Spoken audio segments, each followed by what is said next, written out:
Shalom, shalom, shalom, chers frères et sœurs, bienvenue dans cette nouvelle vidéo, chers et fidèles abonnés, shalom en vous, que Dieu vous bénisse, vous tous qui prêtez vraiment une attention particulière à nos vidéos, qui ne cessent de nous écrire, de m'écrire et de m'encourager et même de me porter dans vos prières. Que Dieu vous bénisse abondamment et merci pour le travail que vous faites.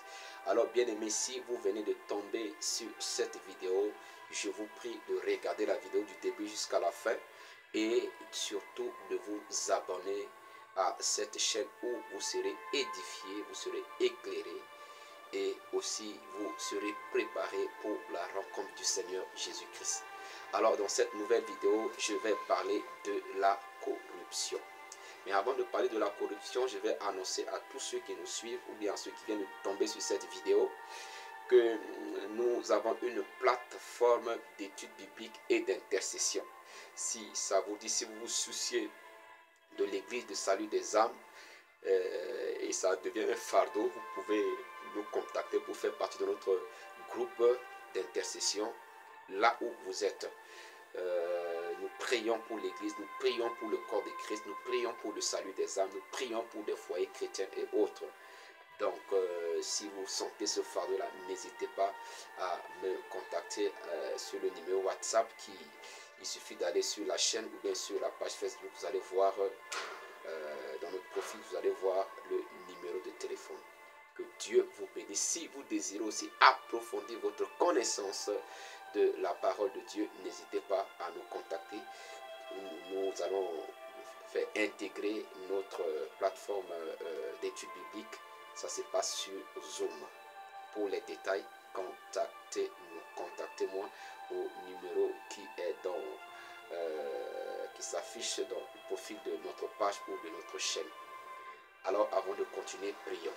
Notre Père, notre Dieu, je te confie, Seigneur, ce temps. Merci de prendre contrôle et d'éclairer ton peuple encore davantage à travers cette vidéo et que toute gloire te revienne au nom de Jésus-Christ. Amen.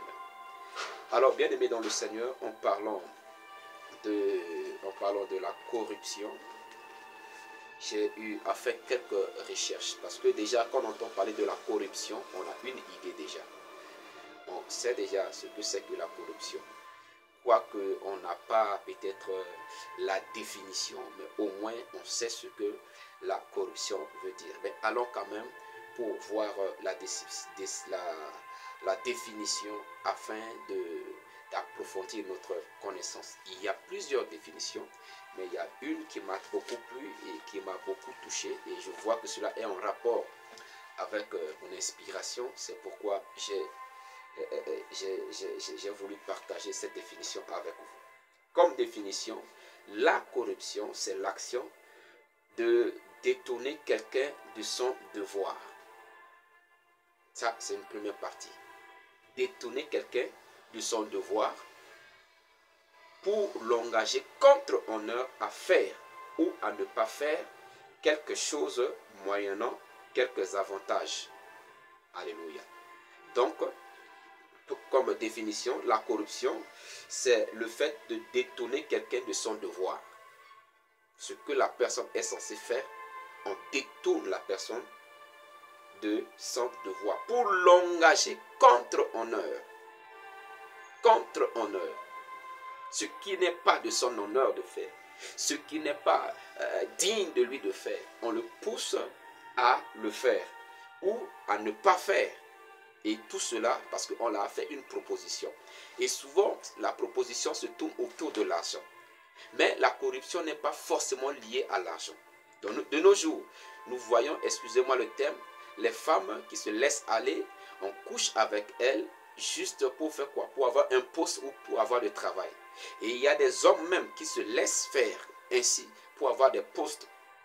Oui, il y a beaucoup de témoins, il y a des hommes même. Il fallait d'abord qu'on les sodomise avant de leur accorder certains privilèges. Et on voit même ça dans le milieu scolaire. Des élèves qui se laissent aller par leurs enseignants pour avoir des notes de classe, afin d'aller à la classe supérieure. Vous voyez, donc la corruption n'est pas liée forcément à l'argent. La corruption peut être liée au sexe et à beaucoup d'autres choses. Mais ce que nous devons retenir, c'est le fait que la corruption, ça nous fait détourner de notre devoir. C'est ce qu'il faut retenir. Un devoir, c'est ce que nous sommes appelés à faire. C'est ce que nous sommes censés faire. Mais souvent, quand on est corrompu, soit on ne le fait pas parce que nous sommes censés le faire, ou soit on le fait parce que nous sommes censés ne pas le faire. Alléluia. Alors, allons dans la parole de Dieu pour voir comment la corruption... Mais avant d'aller dans la parole de Dieu, permettez-moi de vous dire que la corruption est entrée même dans l'église aujourd'hui. La corruption est entrée dans l'église aujourd'hui. Nous voyons dans les églises, il y a des gens qui viennent à l'église. La personne même n'a pas une connaissance de base biblique, mais parce que la personne a des moyens, parce que c'est lui qui donne la plus grande offrande ou bien la grosse dîme dans l'église, et on lui donne un poste élevé. On le nomme ancien, on le nomme diacre de l'église. On lui confie la responsabilité dans l'église. C'est-à-dire, même si la personne ne nous a pas influencé avec son argent, mais nous-mêmes, on est séduit par son argent et on se laisse corrompre par cette séduction. Alléluia. Bien-aimés dans le Seigneur, nous devons faire attention. Dans la Bible, la parole de Dieu nous parle, dans le livre de Nombre, le chapitre 22, le verset, oui, on peut lire tout le chapitre 22, tout le chapitre 23, voire même 24, 25 du livre de Nombre. La Bible nous parle de Balaam. Mais quand nous lisons du verset 1 au verset 14, la parole de Dieu, excusez-moi, il fait chaud dans le studio. La parole de Dieu nous dit que Balak, qui était le roi de Moab, il voyait le peuple d'Israël qui venait de loin. Il a entendu comment Dieu a frappé les Égyptiens pour faire sortir le peuple d'Israël. Il a appris comment le peuple d'Israël a traversé la mer Rouge. Il a appris comment le peuple d'Israël a fait la guerre à Amalek et a battu Amalek. Il a appris tout cela. Et il voyait le peuple qui s'avançait vers son territoire. Il a eu la peur. Au lieu de faire des concessions, au lieu d'envoyer des anciens auprès de ce peuple pour essayer de faire la paix, il a décidé d'aller faire appel à un devin pour pouvoir lancer de mauvais sorts contre le peuple d'Israël. Et il a envoyé des présents pour aller convaincre ce devin-là. Et le devin s'appelait Balaam. Et les anciens sont partis vers le devin. Ils ont parlé au devin. Le devin a dit, ok, il a compris, passez la nuit, demain on verra. Et pendant la nuit, l'Éternel s'est révélé au devin pour lui dire, n'essaie même pas de maudire les enfants d'Israël. N'essaie pas de leur lancer un mauvais sort. C'est un peuple qui est béni. C'est un peuple, c'est mon peuple à moi. Donc Dieu le défend de ne pas leur lancer de sorts, de ne pas les maudire. Et Dieu le défend de même pas aller répondre à l'invitation de Balak, roi de Moab. Alléluia. Et les anciens que Balak a envoyés vers Balaam, ils sont retournés vers leur maître. Ils ont fait le rapport qu'il a refusé de venir parce que Dieu lui a dit de ne pas venir. Et la Bible dit, Balak a doublé encore les présents. Il a doublé encore ce qu'il avait envoyé comme présent à Balaam. Et le suppliant de venir.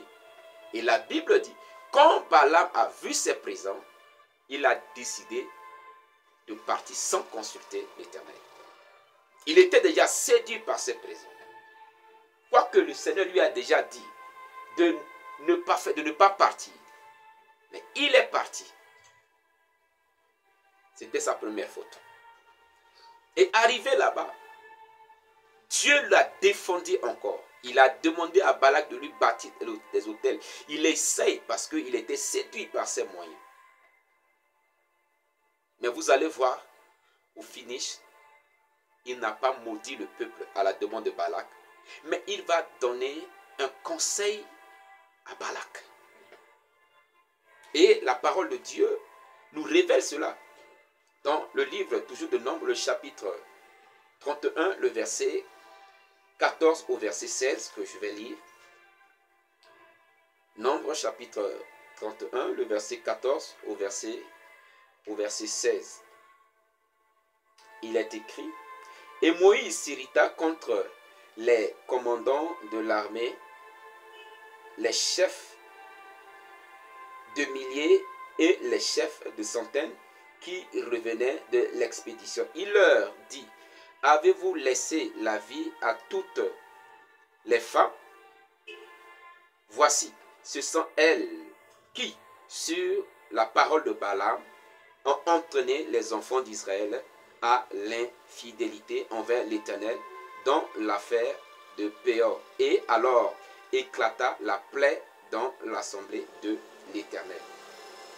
Quand Israël devait faire la guerre au peuple madianite, la Bible dit qu'ils ont tué les hommes, les animaux, mais ils ont laissé en vie les femmes. Et quand Moïse a su cela, Moïse s'enflamma contre le peuple. Il dit: mais pourquoi vous avez laissé les femmes en vie? Balaam a donné des conseils à Balak. Il a dit à Balak: je ne peux pas maudire le peuple, tu ne peux pas leur lancer un mauvais sort, mais laisse-les venir. Envoie tes jeunes filles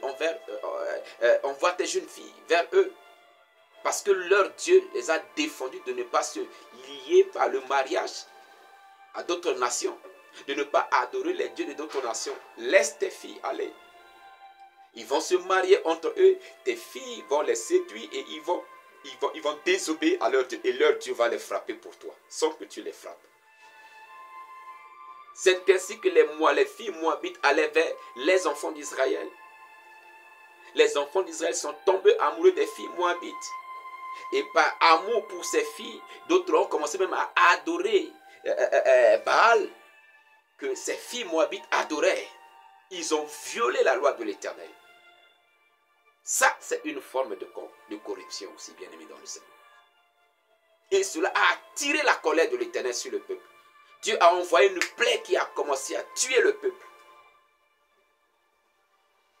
Tout cela parce que Balaam, l'homme à qui Dieu a défendu de ne pas maudire les enfants d'Israël, à cause des présents, il était séduit.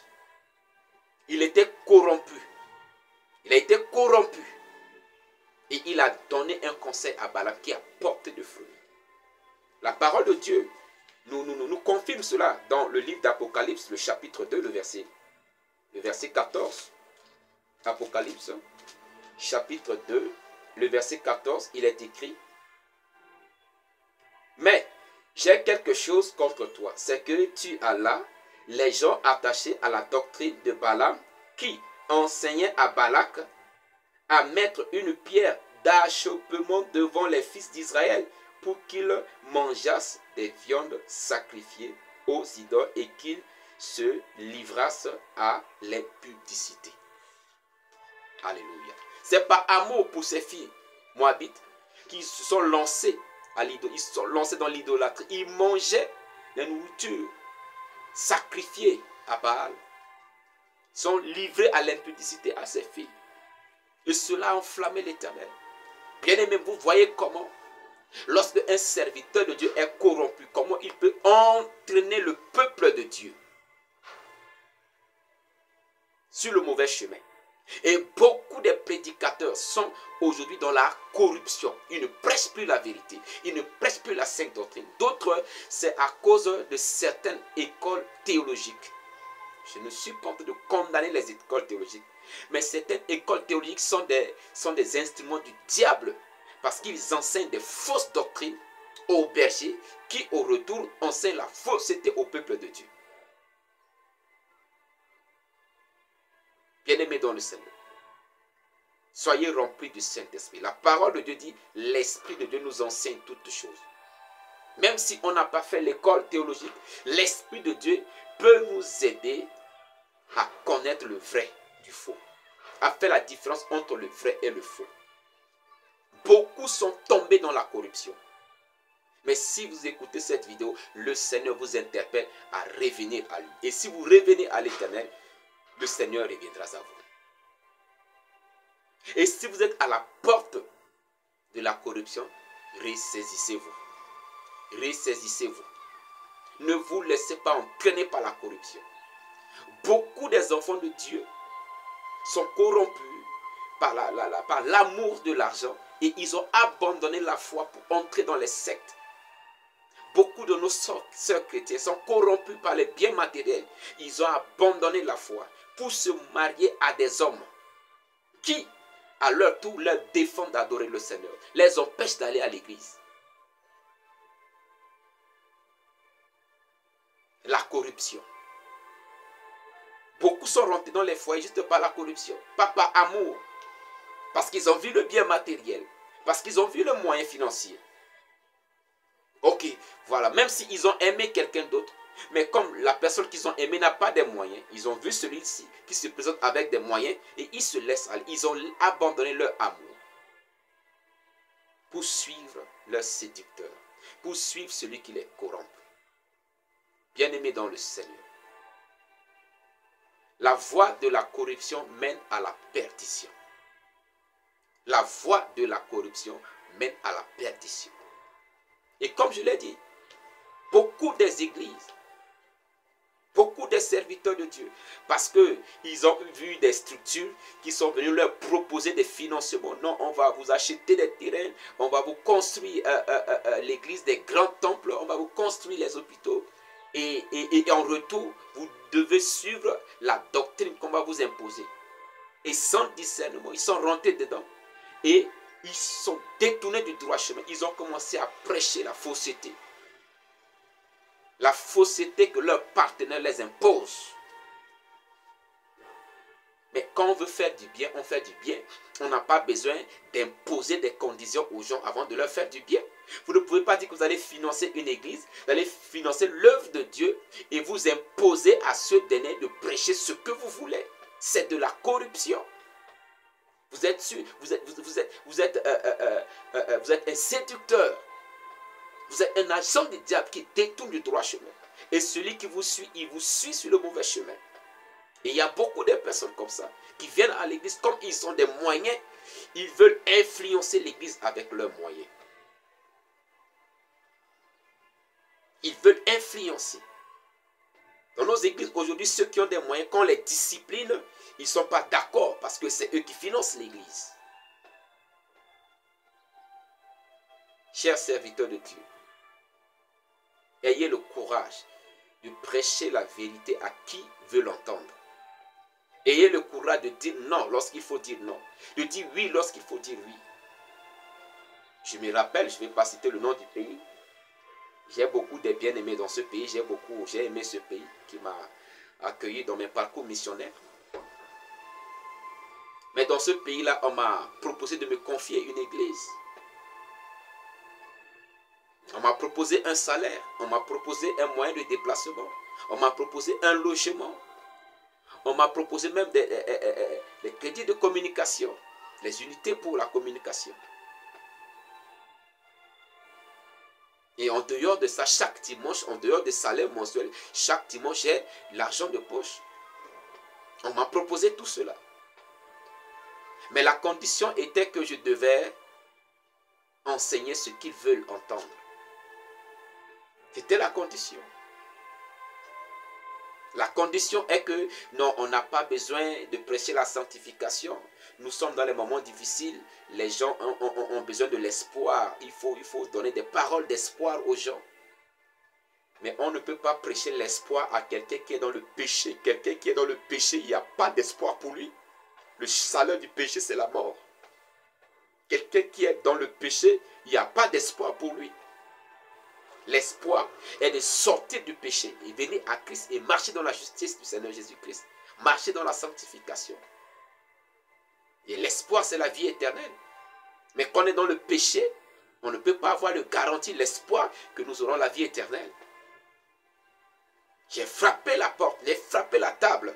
Excusez-moi. Ce que je suis en train de vous dire, c'est quelque chose qui a daté il y a de cela plus de 8-9 ans en arrière.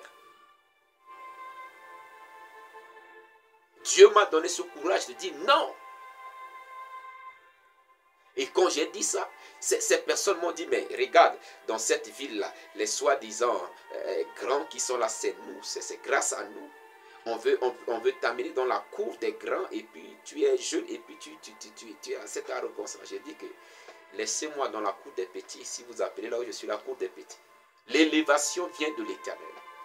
Beaucoup de personnes sont pressées et ils se laissent corrompre. Beaucoup de jeunes serviteurs de Dieu aujourd'hui sont corrompus par les soi-disant pères spirituels qui les détournent de mauvais chemins.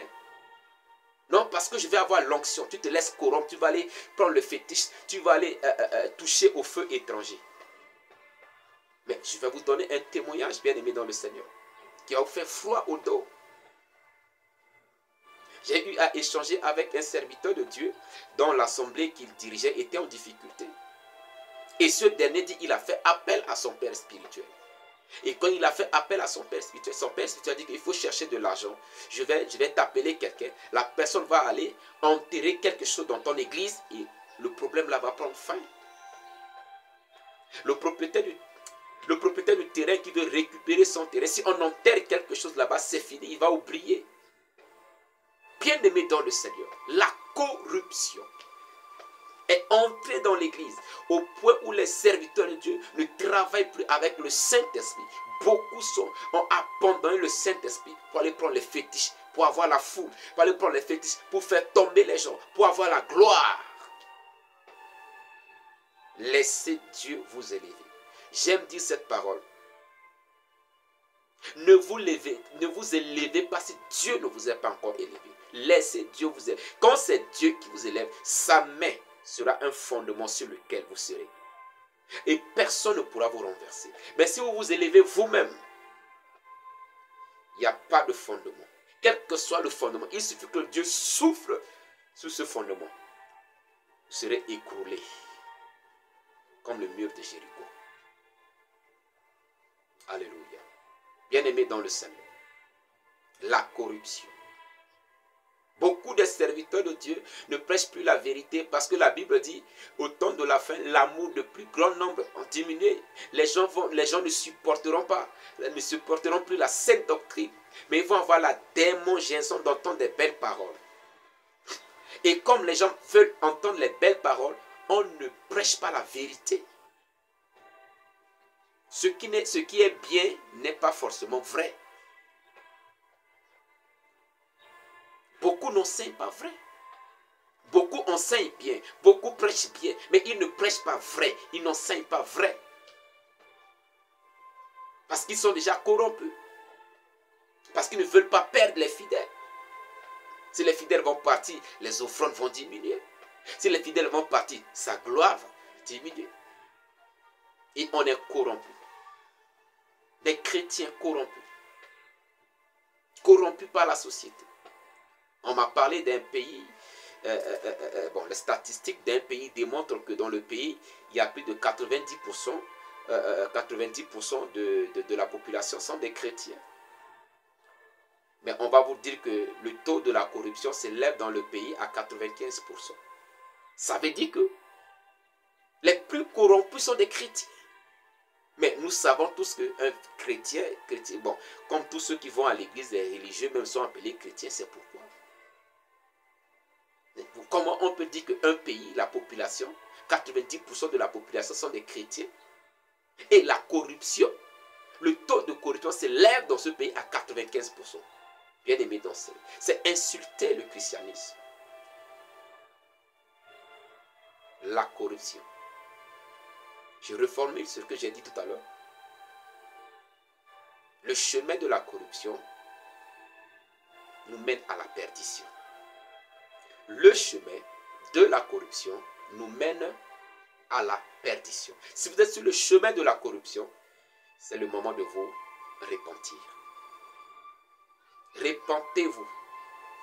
Ne soyez pas des personnes qui corrompent et ne soyez pas aussi des corrompus. Balak a corrompu Balaam. Balaam s'est laissé corrompre par Balak. Nous ne devons être ni l'un ni l'autre. Nous devons marcher dans la justice de Dieu. Nous devons faire ce qui est juste aux yeux de Dieu. Les apôtres faisaient ce qui est juste aux yeux de Dieu.